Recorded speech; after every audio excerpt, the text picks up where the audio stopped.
Hello guys, आज चाहिँ हामी उल्लाबारी हामीले चाहिँ अब बाटोको अवस्था चाहिँ बेला बेलाको चाहिँ ठिकै भाउनेसम्म आइपुग्यौँ। भाउने फेरि यतै भाउने रातो गाडीको चाहिँ अलिकति पेलाइ नै थियो। हामीले मेन रोडमा चाहिँ गाइज हामीले चाहिँ 3वटा बाँदर चाहिँ यो लु ओ पिन्टु धन छोट गाइज। अब बाँदरलाई परबाट आउँदैछ एउटा बाँदर यो यहाँ।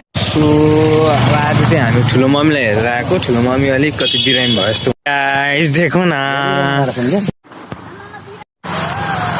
मम्मीले यो सुरुमा देख्यो गाइस। यो के हो बाबाले पनि खोला बाँड्दै गरेको अवस्था गाइस हुन चाहिँ। अब तपाईँहरूलाई सोच्नु सबैजनालाई चाहिँ हामीले दिएर ऊ गाइस हामीले चाहिँ होइन अब सबै उहाँ खोला जति सबै thank you everyone for.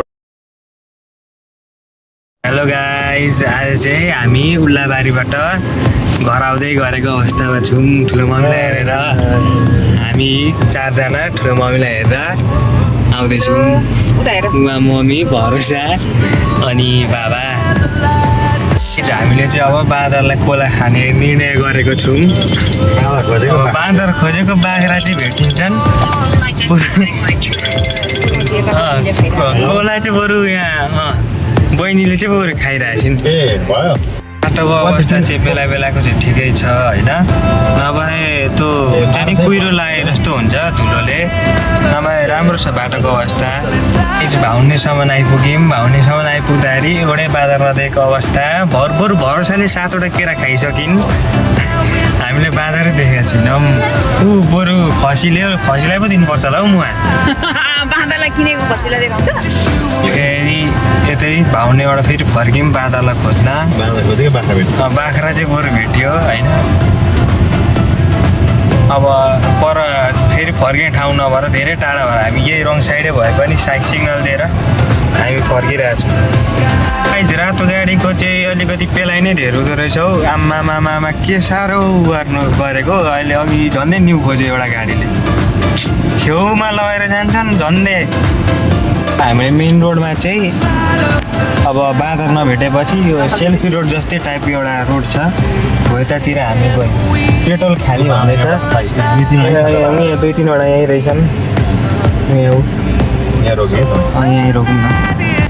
Guys हामीले चाहिँ 3वटा बाँदर चाहिँ भेटिसकेका छौँ। हामीले 3वटा बाँदर भेटेको अवस्थामा बाँदर चाहिँ उहाँ रहेको छ। क्यामेरा फर्काएर त्यहाँ बाँदर चाहिँ यो लु ओ पिन्टु धन छोटु धन केरा खाऊ जीवनमा नआऊ होइन उहाँ ल ओए हामीले चाहिँ 1 2 आऊ आऊ आऊ आऊ। गाइज अब बाँदरलाई केरा दिँदै गरेको अवस्थामा आउन त आउँछन्। एउटाले अरूलाई बोलाउँछ नि त। उहाँ 1 2 3 3जना परबाट आउँदैछ एउटा बाँदर। यो यहाँ एउटा आइपुगेको छ। र उहाँ पर देख्नुहुँदैछ होला आउँदैछ गाइस। तर नि यो जङ्गलमा नि होइन यो बाँदर भन्दा नि बाख्राहरू अब चराउन ल्याएको हुँदो रहेछ। त्यही कुरा धेरै देखिँदो रहेछ। आऊ आऊ।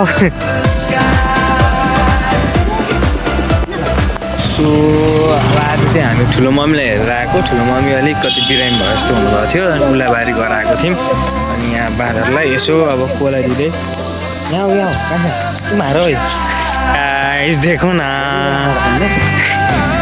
न गाइस। मम्मीले चाहिँ अब बाँदरलाई कोला दिँदै गरेको अवस्थामा ल हेर्नु यो इधर खिच्छौँ यो। तर 3टालाई सुरुमा देखेको कि अनि अरू आएका सुरुमा देखेको गाइज। यो के हो यस्तो आम्मामा फाइट हुन थालिसक्यो नि। यहाँ हेर्नु यस्तो छ।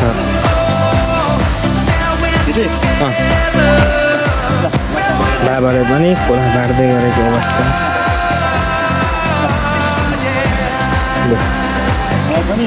हेर्नु बच्चा बोकेर बिचराहरू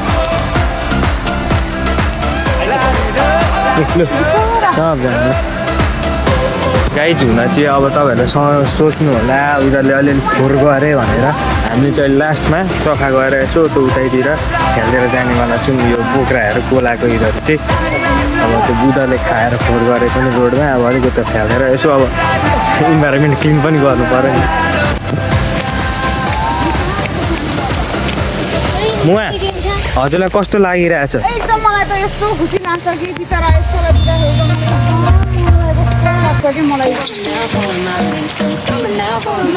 कति भोक लाग्छ हो सबैजनालाई चाहिँ हामीले दिएर सबैजनाको मुखमा चाहिँ कोलै मात्र छ यो पनि एउटा